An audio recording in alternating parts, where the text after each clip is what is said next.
bien, la ponencia que va a iniciar ahora está a cargo de Fernando Vaquero, escritor, activista de Pamplona, y es un tema del PNV a ETA, destruir España y su memoria, que bueno, que como pamplonica pues le toca en lo personal y le ha tocado sufrir las consecuencias de esa delegación, de esa permisión de el terrorismo, no solo en Vascongadas, sino en Pamplona, que es muy duro y que está destruyendo, si no ha destruido ya, unas de las grandes regiones que han dado tantos santos, que han dado tantos mártires, que han dado tantos buenos españoles, y bueno, y por eso nos hacía particular ilusión que viniese desde Pamplona para poder hablarnos de un tema, pues eso, que conoce, pero que conoce porque ha leído, ha investigado de ello, pero porque lo ha sufrido en sus carnes. Y esa, digamos, experiencia personal, pues siempre es un plusvalor. Es autor, entre otros libros, de La Ruta del Odio, 100 respuestas clave sobre el terrorismo, que le recomendamos, también de la biografía no autorizada del PNV y, entre otros, también del libro De ETA a EH Bildu, Las pieles de la serpiente.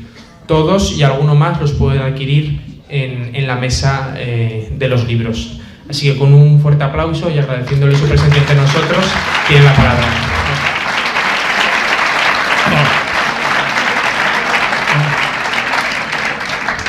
Muchas gracias, Oriol.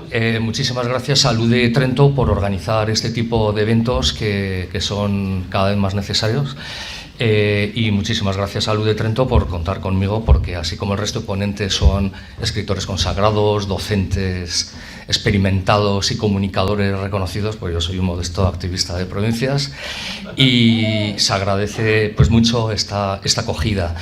Y agradecerles también mucho a todos ustedes, porque un sábado tan bonito como el de hoy en Madrid, pues dedicar una mañana y una tarde a formarse, informarse, pues realmente es de agradecer. Y también ustedes me lo ponen más difícil, porque encontrarme un público patriota, motivado, disidente, crítico, pues realmente me lo ponen muy difícil.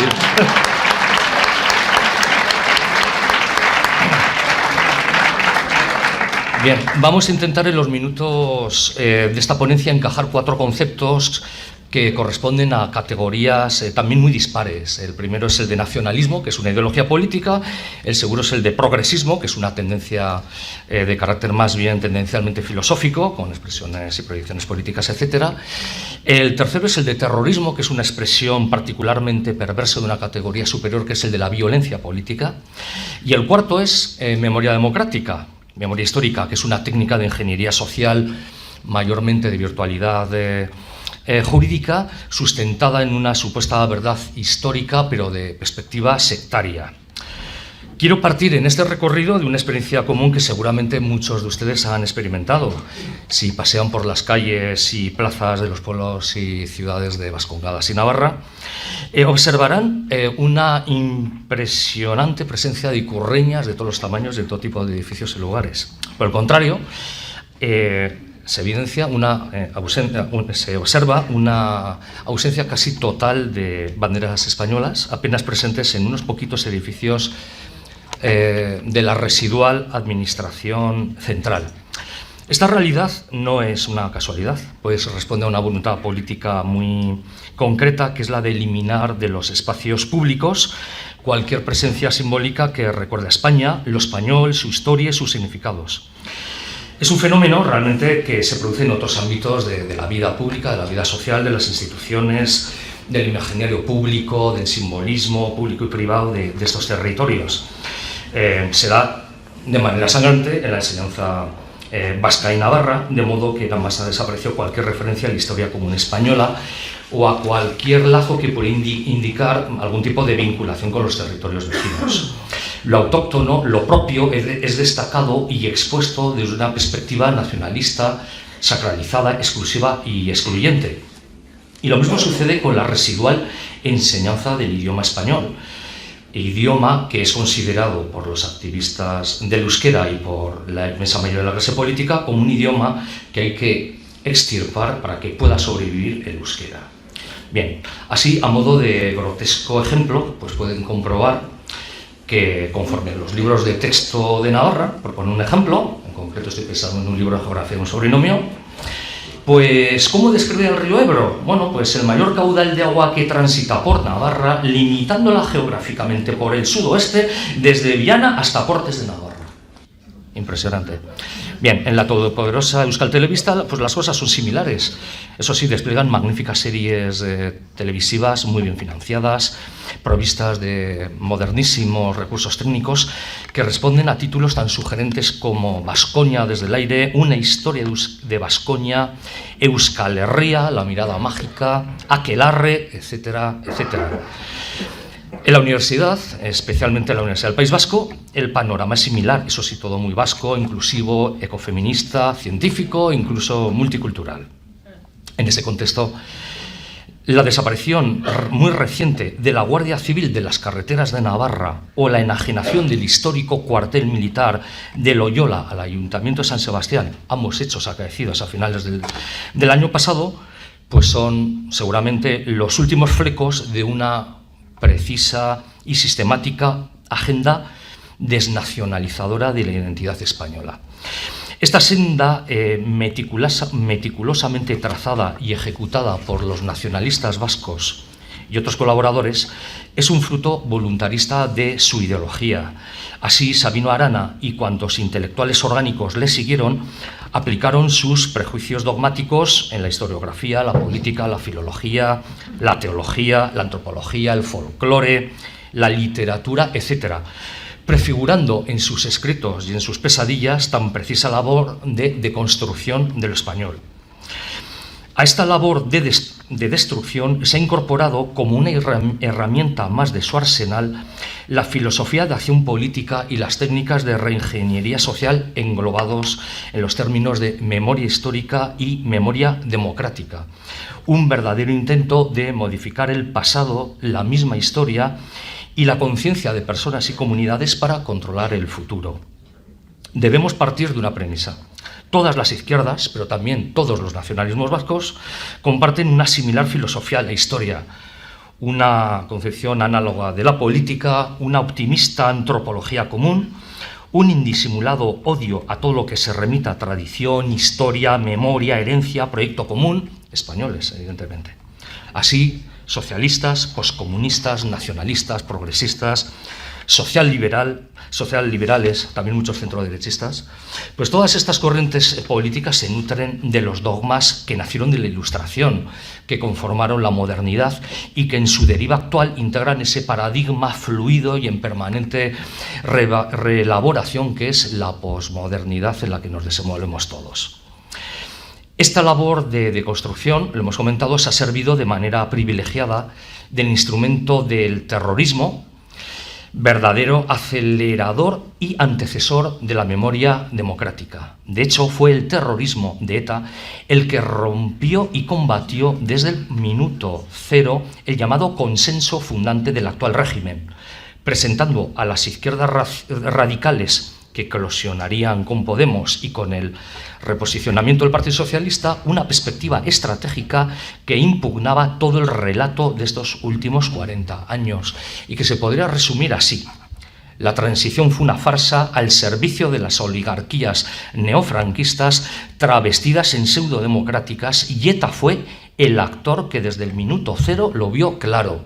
Bueno, esto no lo digo yo, lo dice el señor Juan Carlos Monedero. Bien. En ambas comunidades contamos con una abundante normativa al respecto. Con todo, la Ley de Memoria Histórica de Euskadi es de las últimas en ser promulgadas.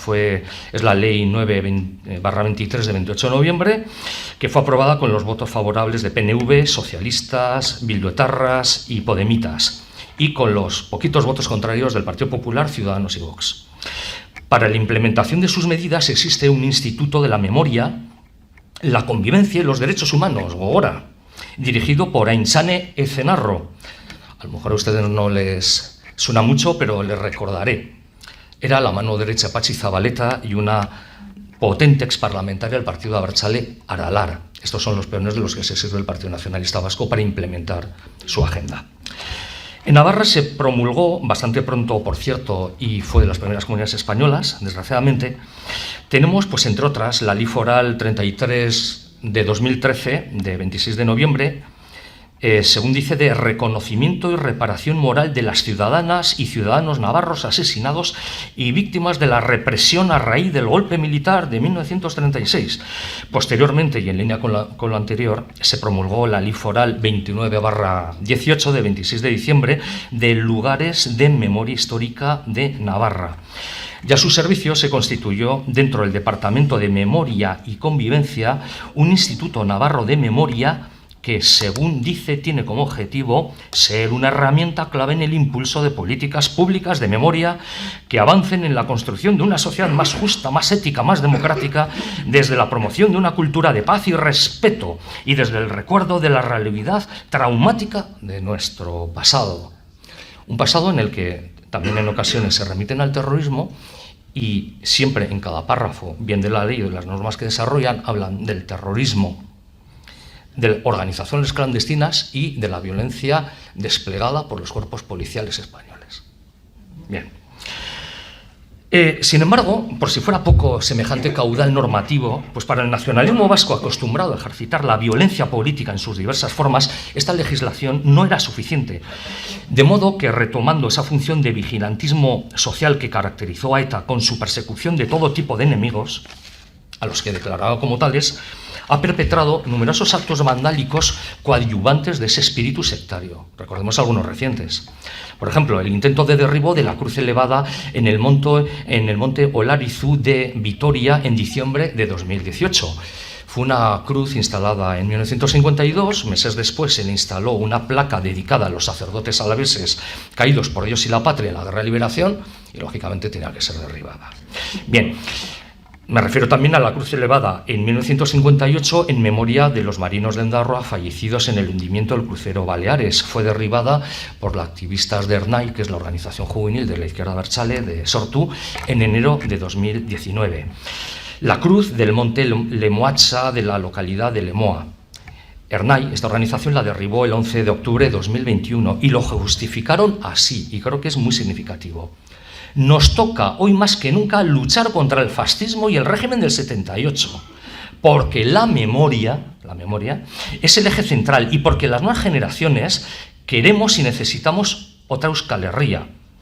Y porque la queremos y necesitamos, los jóvenes avanzamos en la lucha diaria y lo hacemos hoy borrando símbolos franquistas del País Vasco y mañana contra la hispanidad, símbolo del colonialismo español, del fascismo y del régimen del 78.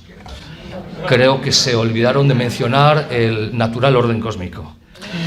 Bien, el 21 de marzo de 2022, Ernai derribó la cruz del Cabo Quilates de la Dársena Baracaldo y la cruz de 10 metros de altura elevada en el monte Buruncha de Andoain fue derribada el 18 de diciembre de 2022, es decir, hace muy poquitos días. El terrorismo ha protagonizado la reciente historia de España, lo venimos constatando a lo largo de esta mañana y de esta tarde. No olvidemos que nada menos que 5 de sus presidentes fueron asesinados por terroristas: Prim, Canalejas, Eduardo Dato, Cánovas del Castillo y Carrero Blanco. España ha sufrido, ciertamente, de una manera muy dura y muy especial el terrorismo anarquista, pero también el socialcomunista y el nacionalista, que comparten un propósito análogo: edificar un radiante futuro confederal sobre las ruinas de la vieja España carcelera de los pueblos. Bien, en esta triste historia, ETA ha sido la organización más mortífera, persistente y determinante. Hagamos en memoria, pero de la de verdad. Recordemos para no olvidar y para actuar en consecuencia. Un episodio que marcó mi juventud fue el asesinato de Vicente Zorita Alonso. El día 14 de noviembre de 1980 fue secuestrado en el portal de su domicilio de Santurce hacia las 10 de la noche. Sería encontrado una hora después, sin vida, con un gorro de lana que le cubría la cabeza. Acribillado por esos criminales, le habían tapado la boca con una bandera española. Padre de 4 hijos, tenía 60 años. Había sido candidato de Alianza Popular al Parlamento Vasco y formaba parte de la Ejecutiva en Vizcaya. Bien, aquel asesinato y otros análogos desbarataron por completo el centro-derecha vasco por muchos años. Bien, el modus operandi de aquel asesinato reunía los elementos fácticos y simbólicos propios de aquellos terroristas.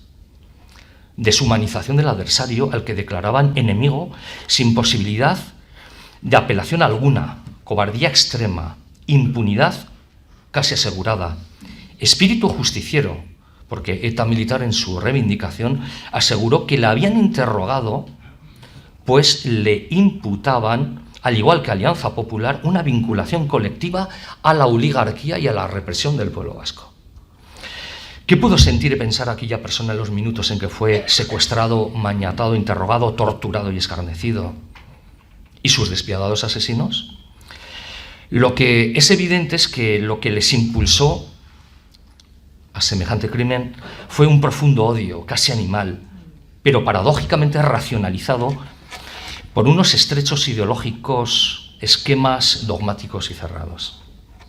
Les puedo decir que yo mismo y muchos españoles de Vascongadas, Navarra y el resto de España sentimos aquel día como en otros tantos días, dolor, miedo, repugnancia y un terror paralizantes.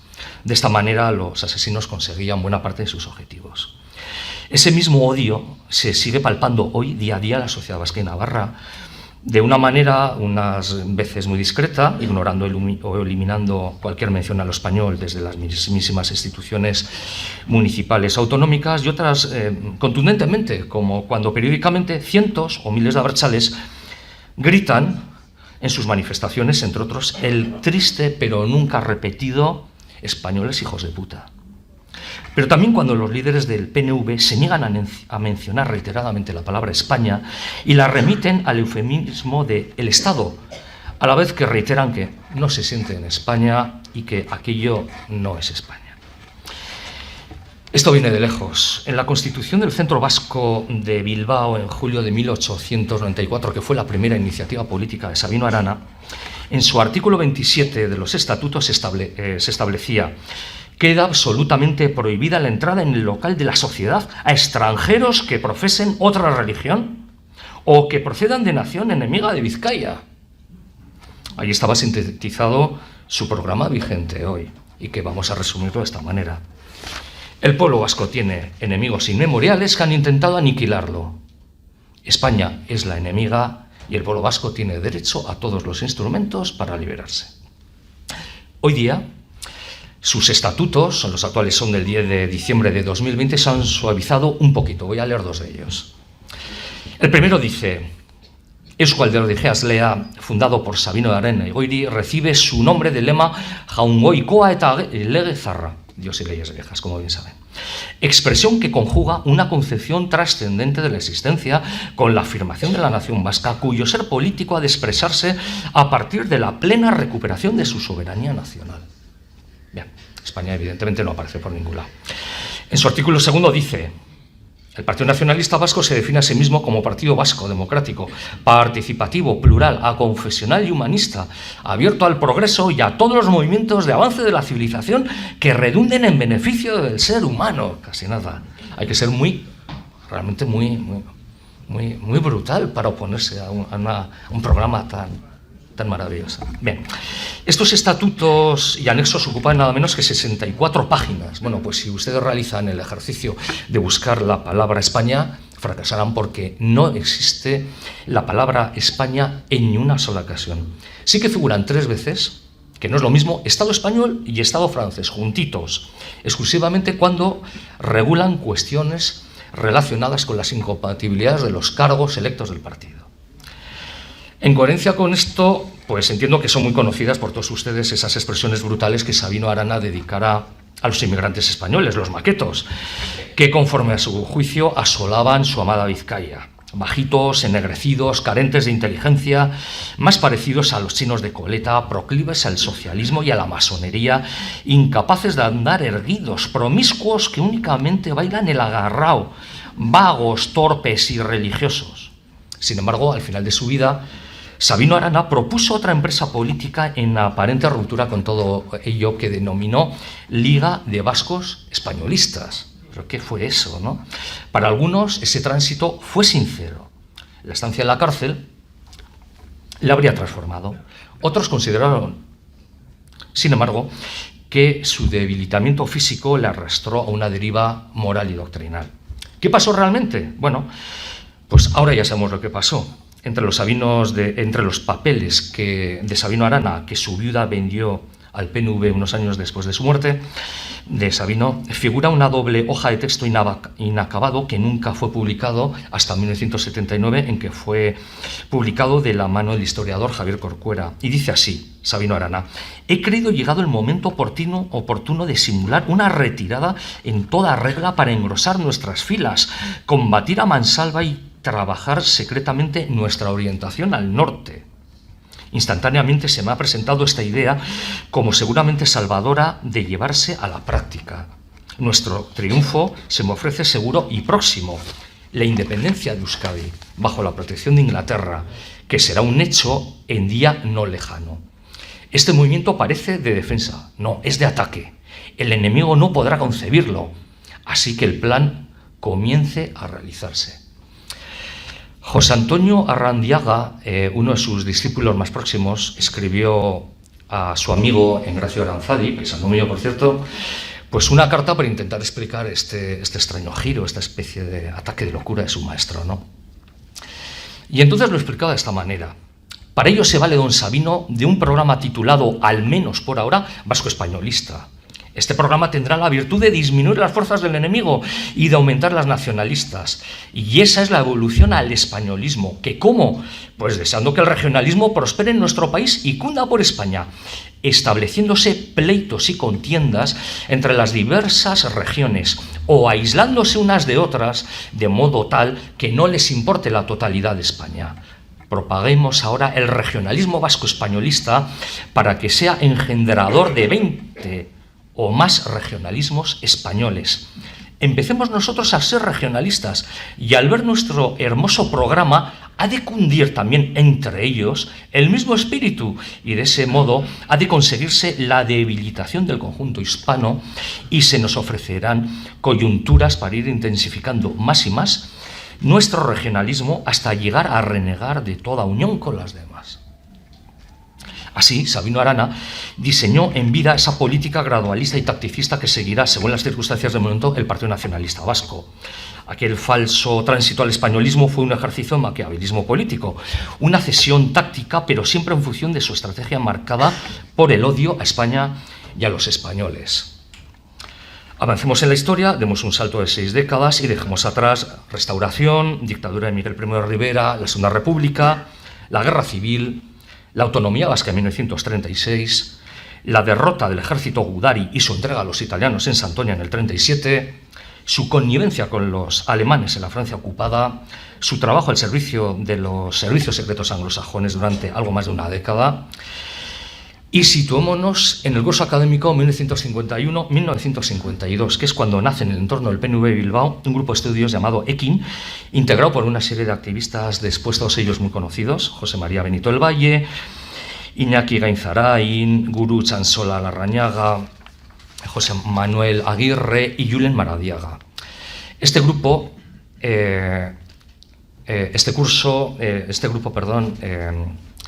se configuraría como un círculo de estudios y en los cursos siguientes se les sumarían otros activistas nacionalistas como Rafa Albizu, Iñaki Larramendi, José Luis Álvarez en Barantza, Chilardegui. En 1956 este grupo se fusiona con las juventudes del PNV Eusko Gaztedi, pero aquella unión no funcionó. Y en 1958 adoptará finalmente la denominación de Euskadita Askatasuna, ETA. En su manifiesto fundacional, como hitos de su legitimación, se remiten al gobierno vasco de los inicios de la Guerra Civil y al ejército Gudari.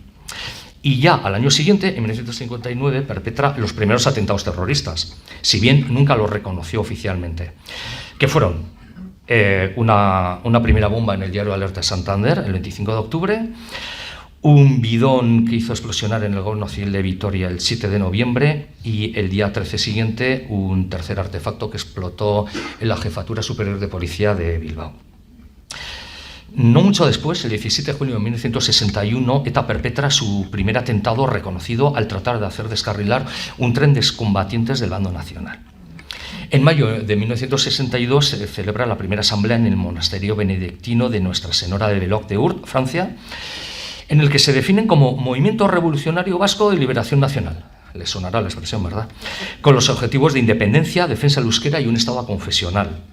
Al año siguiente, en marzo de 1963, se celebra su segunda asamblea en la localidad de Las Landas de Aquitaña, Cabretón, en el que se define ya definitivamente como socialista en ruptura con la tradición burguesa del PNV y se acuña definitivamente la triste expresión de Movimiento de Liberación Nacional Vasco, que agrupa desde entonces al conjunto de organizaciones de todo tipo fundadas y lideradas siempre por ETA.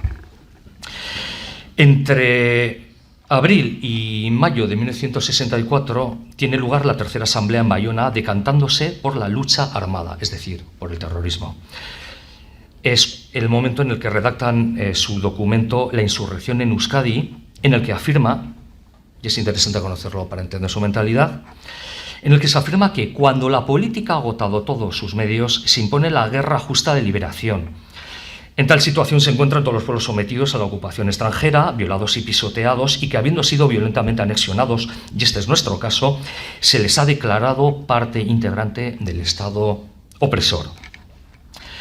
Como estamos hablando de terrorismo, es inevitable remitirnos y mencionar y recordar diversos números, fríos números que son el mínimo resumen de décadas de ofensiva terrorista y que no hacen justicia al sufrimiento que provocó en tantas personas y durante tanto tiempo.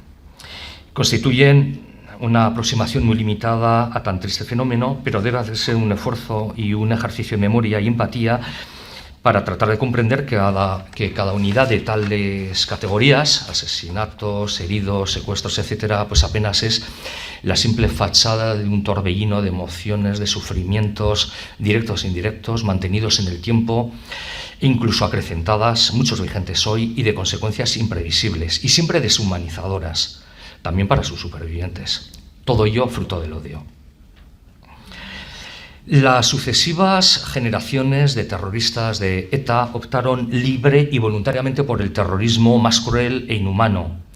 Lo denominaron lucha armada, autodefensa popular, violencia popular, arma de los pobres, respuesta popular proporcionada a la violencia de los opresores, etcétera, etcétera. Expresiones que en algunos momentos llegaron a ser avaladas incluso por teólogos vascos de la liberación. En cualquier caso, todo aquello fue terrorismo, puro y duro. Son muchas las definiciones doctrinales de terrorismo, y si bien en la conciencia popular pues se tiene una percepción desde el sentido común pues bastante clara de lo que realmente constituye, muy lejos ciertamente de las disquisiciones actuales de terrorismo contra los derechos humanos, que no atenta contra los derechos humanos, de alta, de baja intensidad, de terrorismo. ¿De qué estamos hablando? Bien, el terrorismo es una expresión particularmente violenta de violencia política y existen muchísimas definiciones. El escritor José María Venegas, en su diccionario de terrorismo, recoge 21, pero hay un centenar más que yo conozca, procedentes de la politología, la criminología, la sociología, etc. Y esta autora asegura que para ser válida una definición de terrorismo debe recoger los siguientes objetivos: pues el empleo de la violencia como medio para conseguir objetivos políticos, la ejecución de atentados indiscriminados, la extensión del terror al conjunto de la sociedad, la búsqueda mediante ellos de la propaganda y la difusión de sus mensajes. Todo ello, en definitiva, pues una dinámica sostenida en el tiempo desde el odio. Así, los terroristas de ETA perpetraron miles de terrorismo, miles de atentados terroristas con la expresa voluntad de traspasar todo límite moral y de ocasionar el máximo daño posible. Cruzaron las líneas rojas que determinan la humanidad de una acción. Señalaron, juzgaron, deshumanizaron, asesinaron. Y fueron miles de tales acciones en los que incorporarían ese plus de inhumanidad, y no solo en los asesinatos, un plus que se acrecentó mediante mentiras sistemáticas, por ejemplo, cuando responsabilizaban al Estado de unas víctimas porque no habría desalojado un centro comercial, o se alegaba a modo de justificación la cualidad de narcotraficante de un empresario quien en realidad no pagaba el impuesto revolucionario, o se acusaba de chivato policial a un ciudadano cuyo único mérito era ser simpatizante de unas ideas políticas por ejemplo, tradicionalistas o falangistas o de centro-derecha. En su estrategia global, ETA y sus cómplices desarrollaron un lenguaje propio. Entre tantas expresiones envenenadas, el teórico nacionalista que elaboró algunos de los documentos más decisivos en la transformación de ETA en una organización de praxis marxista-leninista, me refiero a Federico Krutwig, acuñó en aquellos años 60 y 70 también una expresión muy utilizada especialmente hoy, que es la de españolazo, empleada abundantemente como si fuera el peor de los insultos posibles emanados desde ese universo de odio. Así de don Claudio Sancho Albornoz afirmaba: aquel enjuto y endeble presidentillo era ante todo un españolazo, y que seguramente, como ya suponía, ellos no iban a ser mejores que otros españolazos que se decían enemigos de la dictadura franquista, y que también ellos preferirían una España fascista que una España rota. ¿Recuerdan lo que se ha comentado a la mañana que decía Otegi? Antes una España rota y laica, para que una España sea roja y laica, tiene que estar rota primero. Siguen en lo mismo. Bien, falsearon la realidad, mintieron y si les convenía, callaron. Así, en la noche del 24 de marzo de 1973, desaparecieron 3 jóvenes gallegos residentes en Irún que se habían desplazado a Biarritz para ver el último tango en París. Humberto Fouz, Fernando Quiroga, Jorge García Carneiro, localizados por los terroristas en la discoteca Le Licor de San Juan de Luz, fueron identificados como presuntos policías españoles. Los secuestraron, les torturaron, asesinaron e hicieron desaparecer sus cuerpos. Sus culpables nunca fueron procesados ni condenados por ello. Los cuerpos siguen sin aparecer. Y ETA nunca asumió la autoría ni pidió perdón por ello. El terrorismo siempre persigue 2 efectos sobre la sociedad. En primer lugar, imponer un miedo que debilite a las personas de la misma sociedad, favoreciendo el silencio colectivo. Y en segundo lugar, la extensión del odio entre sus potenciales simpatizantes mediante el recuerdo constante y falsificado, si es preciso, de antiguos agravios, pero también entre sus enemigos, de modo que puedan presentar unas reacciones desmedidas como justificación de futuros atentados. De esta manera, el terrorismo de ETA consiguió aterrorizar amplios sectores de la población, forzándoles a callar, a agachar la mirada o a emigrar. Y así el mal tuvo un alcance muy superior al daño en sí provocado con cada acción concreta, envenenando conciencias de la misma sociedad en su conjunto, reforzando el argumentario simplista de los victimarios y de los sectores que les apoyaban y apoyan. De tal modo, se asimiló personal y colectivamente diversos comportamientos patológicos impropios de cualquier sociedad sana, que todavía perduran hoy y en cuya base radican el miedo, la mentira, la violencia física y moral y siempre el odio a España y a lo español. Este ambiente en el que el temor colectivo convive con la aquiescencia de unos y la adhesión acrítica de otros explica, que no justifica, que cuando el día 6 de enero de 1979 ETA asesinó al guardia civil Antonio Ramírez Gallardo y a su novia Hortensia González Ruiz, el claxon de su vehículo, sobre el que quedó muerto el cadáver del policía, del guardia civil, sonara durante 27 minutos sin que nadie le auxiliara.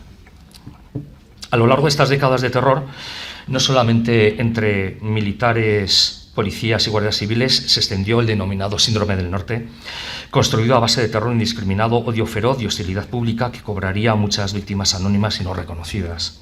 José Santos Pico fue uno de ellos. Policía Nacional destinado en San Sebastián, se quitó la vida con su arma reglamentaria en la cocina de su casa el 14 de enero de 1994. Su viuda, Eva Pato, afirmó que ETA impulsó y ayudó a mi marido a pegarse un tiro. Vivíamos en un bloque de viviendas para policías en Pasajes, objeto de varios atentados. Además, la hija de un compañero, Coro Villamudria, había sido asesinada por ETA a pesar de haberse cambiado de vivienda en un intento de aflojar la presión terrorista sobre la familia. Bueno, pues la de este guardia civil, la de José, fue declarada muerte natural al haberse producido en un domicilio, en un cuartel. El suicidio, pero también el alcoholismo, enfermedades mentales nunca superadas, divorcios, el sufrimiento moral inerranable de esposas supervivientes, hijos, tanto en víctimas directas como en sus familiares, forman todavía hoy parte de aquel terrible legado. tenía recogidos una serie de testimonios de recuerdos de casos especialmente dolorosos, pero nos quedan muy pocos minutos y tengo que abreviar rapidísimamente. En este combate de ETA contra la conciencia, la identidad española, se anticipó a las leyes de memoria democrática y de memoria histórica, atacando la presencia española en el País Vasco, especialmente en el tradicionalismo, en sus símbolos y en sus personas. Así, José Luis Álvarez Gilardedi, cofundador de ETA, escribió en la revista Branca que el primer frente vasco-español para nuestra calamidad fue el carlismo. Desde Zumalacárregui hasta nuestros días, una parte de nuestras creencias ha confiado en una alianza monárquica de derechas. Y de las palabras pasaron a los hechos muy pronto, de manera que una de sus primeras acciones terroristas tuvo lugar, lo hemos mencionado antes, el 18 de julio de 1961, cuando intentaron hacer descarrilar un tren de excombatientes que desde Vizcaya se dirigían a San Sebastián para la conmemoración del 25 aniversario del alzamiento. Definidos por ETA como expedicionarios fascistas, muchos eran carlistas, mutilados especialmente, acompañados de sus mujeres e hijos. Sus autores fueron Rafael Albizu, David López, Iñaki Larramendi, quienes fueron capturados pero quedarían en libertad en 1964. Bien, anticipándose a las leyes de memoria democrática, atacarán sin tregua a los símbolos del carlismo. Ya en noviembre de 1963 prenden fuego a la ermita de Nuestra Señora de Izaskun y a la bandera del Tercio de Requetés y de Cautivos de Tolosa. En febrero siguiente destruyen el túmulo en memoria de la niña de 12 años, María Guadalupe Biguri, asesinada junto a su padre, José María, por ser carlistas en Amurrio en los inicios de la Guerra Civil, el 26 de septiembre de 1936. Un año después explosionarían dos artefactos contra el monumento a los caídos de Pamplona, hecho que acaeció en noviembre de 1964 y seguramente el primer atentado de ETA en Navarra. En junio de 1965 destruyeron las banderas de los tercios Ortiz de Zárate y Nuestra Señora de Begoña, depositados en la parroquia Nuestra Señora de Uribarri. El 14 de agosto de 1968 incendiaron el caserío del alcalde de Lazcano, Juan Begiristain. El 23 de agosto de 1970 atentaron mediante una bomba contra los talleres del diario carlista El Pensamiento Navarro de Pamplona. En enero de 1971 atacaron la Cruz de Cleta en el Alto de Santo Domingo de Bilbao, elevado como homenaje a los mártires de la tradición de las guerras carlistas del siglo XIX. En marzo de 1971 atacaron al Museo de los Muertos de las Guerras Carlistas de Ondárroa. Colocarían una bomba el 26 de junio de 1972 contra el monumento al Teniente General Sanjurjo en Pamplona, elevado por suscripción popular en 1926 por su labor en la Guerra de África. El 18 de agosto de 1972 hicieron estallar varias bombas contra la casa familiar de Jesús Landaluce y Piña en Miravalles. El 14 de diciembre del 71 incendiaron la droguería La Familia Arrizabalaga de Ondárroa, dejando ciega a la dependienta. Por primera vez asesinan a un tradicionalista el 5 de julio de 1975. Carlos Aguimberri Lorriaga, de 43 años, es asesinado en Deva. El 9 de febrero de 1976 lo será Víctor Legorgurio Ibarreche, de 63 años, natural de Galdácano y su alcalde. Esteban Beldarrain Madariaga, de 51 años y soltero, es asesinado el 16 de marzo de 1978 en su lugar de trabajo como cobrador en la autopista de Bilbao-Beovia. Su delito es que se había posicionado en contra de que ondeara la Ikurriña en el ayuntamiento de su pueblo, Castillo, en Vizcaya. Más carlistas fueron asesinados por ETA en los años siguientes. Me limitaré a mencionar sus nombres: José Javier Jauregui Bernaola, Elías Elespe Astandoa, José María Arrizabalaga Arcucha, Dionisio Imaz Gorestiza Goiza,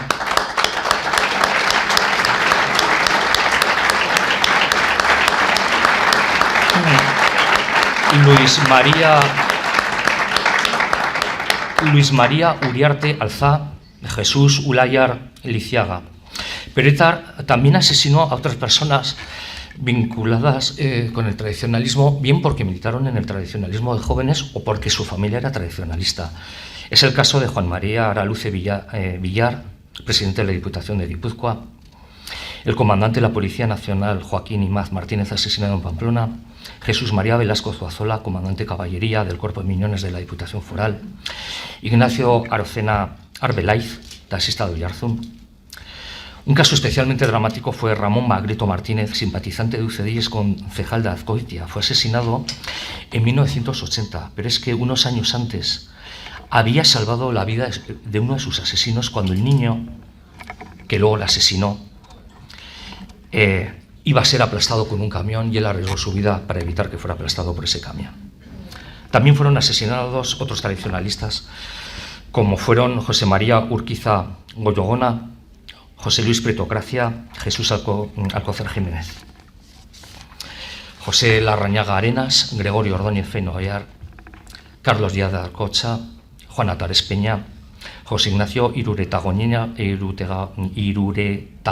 Larrañaga, José Javier Mújica Astivia, 59 años, casado, padre de 3 hijos, que sería asesinado el 14 de julio de 2001 en la localidad navarra de Leiza, que era uno de los concejales de Unión del pueblo navarro. Mediante semejantes asesinatos y numerosos otros delitos, como fueron amenazas, atentados frustrados, incidentes callejeros, circulación de listas negras de supuestos fascistas, etc., ETA y sus expresiones públicas consiguieron implantar un régimen de terror entre los señalados como enemigos del pueblo, originando el exilio de al menos 180.000 vascos, según el informe del CEU-CEFAS, hecho público en mayo de 2023. También de otros numerosos ciudadanos navarros, en un número todavía indeterminado, eliminando de esta manera cualquier posible foco de resistencia e implementando su agenda política. Así pues, no hay que mirar a los Balcanes para constatar cómo tiene lugar una limpieza ideológica. Y es que se sufrió mucho por todo ello en España, hace muy poco tiempo, muy cerca. Y sus efectos perniciosos todavía persisten hoy, reproduciéndose en algunos mecanismos enfermizos de la sociedad vasca y navarra. Pues no. Los terroristas y sus cómplices de todo tipo no tuvieron límites morales ni remordimiento alguno. El odio les alimentó, les sostuvo y todavía hoy les mantiene y lo siguen transmitiendo por todos los medios a las nuevas generaciones. Quiero terminar con un texto, espero no prolongarme demasiado, un texto de uno de los intelectuales orgánicos de la izquierda abertzale. Cuando se organiza Sortu, enésima expresión política de ETA, el editor del Txalaparta, el tafallés José María Esparza Zabalegui, escribió en un escrito publicado en Gara, entre otras muchas cosas: Sortu debería ser sinónimo de memoria, que cuando cualquier paisano o paisana salga de la cárcel se sienta reconocido, arropado, y que Sortu sea su orgullosa llave en la sociedad vasca. Que toda madre que ha perdido un hijo en la pelea descubra su rostro en una juventud combativa que usa otras armas con la misma determinación y ojalá no tenga que utilizar otras diferentes para evitar la esclavitud que los auguran. Que todo torturado sienta que aquello fueron dolores de un parto feliz, que todo desterrado reencuentre en Sortu su pasado y su futuro, que pidan perdón y recen 3 Ave Marías los que tengan pecado, pues nuestros errores ya los tenemos bien amortizados. Que la izquierda abertzale se nutra de su abnegado pasado, lo cultiven sus nuevos militantes y lo sepa transmitir con humildad a Bildu y al resto de la sociedad vasca. Porque ganada la batalla de la memoria, habremos ganado todas y todos. Efectivamente, memoria, relato, terrorismo y nacionalismo. Todo confluye perversamente para intentar destruir a España. Resistamos y luchemos en consecuencia. Muchas gracias.